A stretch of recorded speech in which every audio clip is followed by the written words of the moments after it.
Korea Selatan kembali melanjutkan kiprahnya di gelaran Piala Dunia. Terhitung sejak edisi 1986, mereka menjadi tim asal Asia yang rutin mengikuti ajang tersebut. Sementara partisipasi pertama sendiri terjadi pada gelaran 1954. Dengan sejarah dan juga pengalaman yang cukup mentereng, Korea menjadi negara yang berpotensi memberi ancaman pada setiap edisi. Di gelaran Piala Dunia 2002 saja atau ketika mereka ditunjuk sebagai tuan rumah, tempat keempat menjadi posisi terbaik yang bisa diraih. Terlepas dari segala kontroversi yang mengiringi, itu menjadi catatan apik bagi negara kelahiran Shin Tae-yong. Pada edisi Timur Tengah kali ini, Korea Selatan berhasil lolos ke Piala Dunia setelah menang 2-0 atas Suriah di Stadion Rashid pada Februari silam.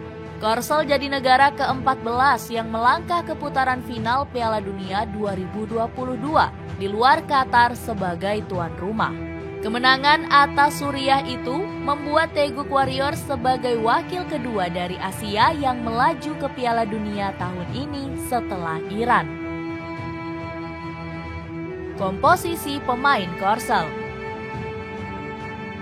Setelah memantapkan diri sebagai salah satu tim yang berpartisipasi di ajang Piala Dunia 2022, Korsel kemudian merilis daftar pemain yang dibawa ke Qatar nanti. Tim asuhan Paulo Bento bermodalkan komposisi pemain yang menarik, dengan beberapa di antaranya tampil baik di kompetisi Eropa. Di posisi penjaga gawang, pelatih mempercayakan sosok Kim Sung-gyu sebagai andalan utama. Pria berpengalaman yang kini berusia 31 tahun itu memang sedang berada dalam top perform bersama klub Al-Shabab di kompetisi Liga Arab Saudi. Sebagai pesaing, nama Jo Hyun-woo juga diberi kesempatan. Dirinya telah menunjukkan konsistensi permainan bersama Ulsan Hyundai.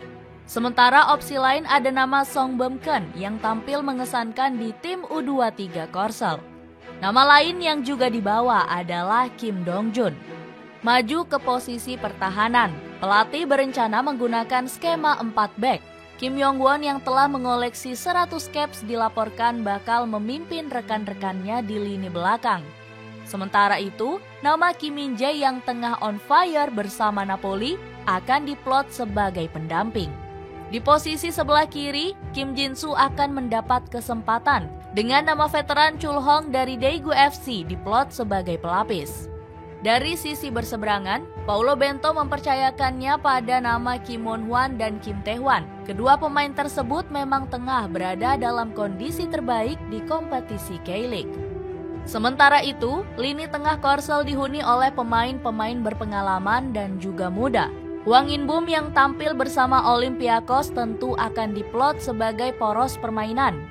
Dia yang memiliki kualitas jempolan bakal jadi pilar lini sentral dengan kemampuannya mematahkan serangan lawan dan memenangkan kembali penguasaan bola. Kehebatan Hwang In-bum akan kian sempurna ketika pelatih menaruh nama Lee Ji-sung dari FC Vimens. Pria yang kini berusia 30 tahun itu punya kepercayaan diri tinggi dalam menguasai bola dan mampu mengontrol tempo permainan. Selain dua nama hebat tersebut, Paulo Bento masih memiliki opsi menarik lainnya macam Lee Kang-in yang tampil bersama Mallorca dan Paik Sung-ho yang jadi andalan Jeonbuk Hyundai Motors. Kemudian masih ada pemain seperti Song Min-kyu, Nam Tae-hee, sampai Kang Song-jin yang juga bisa diandalkan. Setelah merinci kiper hingga ke posisi gelandang, Korsel punya lini ofensif menarik yang dipimpin penyerang Tottenham Hotspur, Son Heung-min. Boleh dibilang, unit terkuat Korsel berada di garis depan. Selain tim tentunya akan bertumpu pada bintang Premier League, Son, Hwang Wi-jo, dan Hwang Hee-chan bisa menambah daya gedor di lini depan. Belum lagi nama Jong Woo-yong yang mulai dipercaya oleh Freiburg untuk tampil di kompetisi Bundesliga. Peta persaingan Grup H. Menjadi tim dengan kekuatan yang cukup melegakan, Korea Selatan diprediksi bakal menjadi ancaman berarti bagi para pesaing lainnya. Mereka bergabung di Grup H bersama dengan nama Ghana, Uruguay, hingga Portugal. Bila melihat peta kekuatan masing-masing tim, Korea bisa menjadi perusak dominasi dua negara yang dijagokan, yakni Portugal dan Uruguay. Selama babak kualifikasi, Korea yang duduk sebagai runner-up mampu mengoleksi setidaknya 7 kemenangan, 2 kali seri, dan 1 kali kalah. Catatan yang cukup mentereng itu jelas menjadi modal penting bagi mereka untuk menghadapi tim yang diunggulkan. Ketika melihat timnas Portugal, maka tidak bisa disangkal bila negara tersebut menjadi favorit juara grup. Nama Cristiano Ronaldo beserta bintang lainnya memang sangat layak diunggulkan. Akan tetapi, Korea juga memiliki pemain berjuluk Sonaldo, yang bisa saja merepotkan lini belakang tim Samba Eropa. Bila menandingi tim seperti Portugal dinilai masih terlampau sulit, mereka bisa memberi ancaman kepada Uruguay. Darwin Núñez CS memang berstatus sebagai raksasa CONMEBOL. Mereka dihuni oleh pemain-pemain kelas atas macam Fede Valverde sampai pemain veteran Luis Suarez. Namun sekali lagi, Korsel punya kekuatan yang tidak bisa disingkirkan begitu saja. Kecepatan serta etos kerja tinggi yang ditunjukkan setiap pemain bisa menjadi modal tersendiri untuk memberi perlawanan ketat pada Uruguay.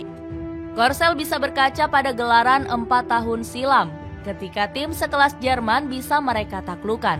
Selain itu, lini pertahanan yang dijaga ketat oleh 2 bek jempolan macam Kim Yong-won dan Kim Min-jae berpotensi merusak serangan Uruguay. Terlebih sejumlah penyerang Uruguay sedang berada dalam performa angin-anginan.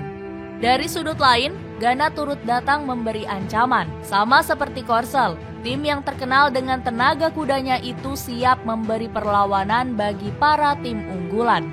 Bagi Korsel sendiri, Ghana menjadi lawan yang tentu tidak bisa diremehkan. Kegigihan dan tekad menjadi 2 kualitas yang ditanamkan ke dalam struktur tim Ghana, yang hanya kalah 2 dari 10 pertandingan mereka pada tahun 2021. Namun Korsel bisa memanfaatkan keadaan setelah pada kampanye Piala Afrika kemarin. Ghana menampilkan performa yang buruk. Mereka tersingkir di babak penyisihan grup, di mana hal tersebut membuat Ghana sedikit diragukan. Bila melihat situasi dan kondisi grup H, sulit bagi Korsel untuk duduk di posisi teratas. Namun mereka masih sangat mungkin untuk menduduki posisi runner-up. Bila posisi tersebut berhasil diraih, maka prediksi lawan yang bakal dihadapi di babak 16 besar adalah Brazil. Dengan asumsi bahwa tim Samba keluar sebagai juara grup G. Dengan potensi lawan tersebut, tentu menjadi tantangan yang luar biasa hebat bagi Korsel untuk bisa lolos ke babak selanjutnya. Maka dengan begitu, melaju hingga ke babak 16 besar saja sudah menjadi prestasi yang cukup memuaskan bagi negeri ginseng.